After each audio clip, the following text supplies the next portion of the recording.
si on revient un petit peu sur la période des épreuves, comment les candidats reçoivent leur convocation? À quelle période ils les reçoivent? Alors, on est obligé déjà d'attendre que Parcoursup ferme Ouais. la période de validation des vœux. Et c'est à partir de ce moment-là que Parcoursup va nous envoyer les dossiers avec les bulletins donc, et la lettre de motivation, enfin tout ce qui a été rempli par le candidat. Donc ça va nous permettre, nous, de traiter la première note, qui est la note dossier, parce que c'est un calcul qui va être mis en place. Et là, on va déterminer ceux qui doivent passer les épreuves et ceux qui seront classés exemptés de ces épreuves. Donc on est au niveau du calendrier, on est à peu près au niveau début avril, Oui. grosso modo. Le temps d'envoyer les convocations, les premières convocations vont partir entre le 5 et le 6 avril, je dirais, chaque année, pour pouvoir convoquer sur les campus dès le 12 avril. Ça, c'était les dates qu'on essaye de choisir en fonction du calendrier de Parcoursup. Donc, on essaye toujours de convoquer à J-5, J-6, J-7, mais des fois, on est un peu contraint par le calendrier. Je voudrais dire une chose importante et que les candidats ne soient pas étonnés. On convoque du lundi au dimanche. Oh oui, du lundi au C'est-à-dire dimanche. qu'on peut être convoqué pour le concours Advance un dimanche matin. Parce qu'on n'a pas le choix, on a 3 semaines. Ce n'est pas une erreur. Et ce n'est pas une erreur, donc rassurez-vous, on ne convoque pas la nuit pour l'instant. Non.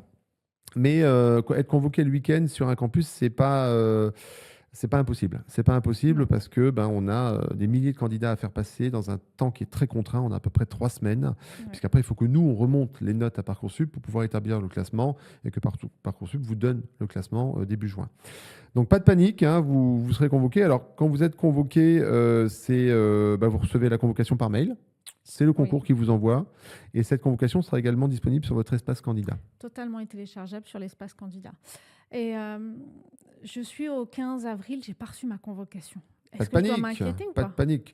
Non, parce qu'on a dit qu'on convoquait à J-5, J-6, J-7. Donc, ça veut dire que si vous passez en début de concours, à partir du 12 avril, vous serez convoqué à partir du 5, du 4. Si vous êtes programmé pour passer à partir du 22 avril, vous serez convoqué à partir du 15 avril, justement. Mais imaginons que j'ai un voyage scolaire pendant la période du concours Advance. Qu'est-ce que je fais? Alors, ça peut arriver. Donc, dans ce cas-là, il faut prendre les devants. Vous savez que vous ne serez pas disponible de telle date à telle date. Donc, le mieux, c'est de contacter directement l'école, le campus que vous avez choisi sur Parcoursup en disant, voilà, attention, moi je suis candidat, mais je sais que j'ai un impératif parce que je me suis inscrit à ce voyage scolaire. Ça tombe aussi pendant les vacances scolaires, Oui. donc il faut faire attention. Alors, et après, il y a des choix aussi à faire. Il faut des fois arbitrer. On sait qu'on ne va pas être là pendant 2 semaines ou les 3 semaines du concours. C'est très compliqué pour nous, organisateurs, de vous trouver une place parce qu'à un moment donné, plus on avance vers la fin du concours, moins on peut vous trouver une place. Oui. Donc l'anticipation, c'est la meilleure des choses. Il faut que ça soit quand même une raison valable. Écoutez, moi je fais un stage de tennis ou peut-être que je suis... Oui, c'est bien de faire un stage de tennis. Maintenant, il faut peut-être peser le pour et le contre. Peut-être que si on n'a pas le choix de vous convoquer à cette date-là et que ça tombe pendant un stage de tennis, qu'est-ce que j'ai envie de faire de ma vie? Est-ce que je préfère faire une carrière dans le tennis? Je caricature. Ou plutôt rentrer dans une école d'ingénieur. Donc là, il faut se poser les bonnes questions. Ouais.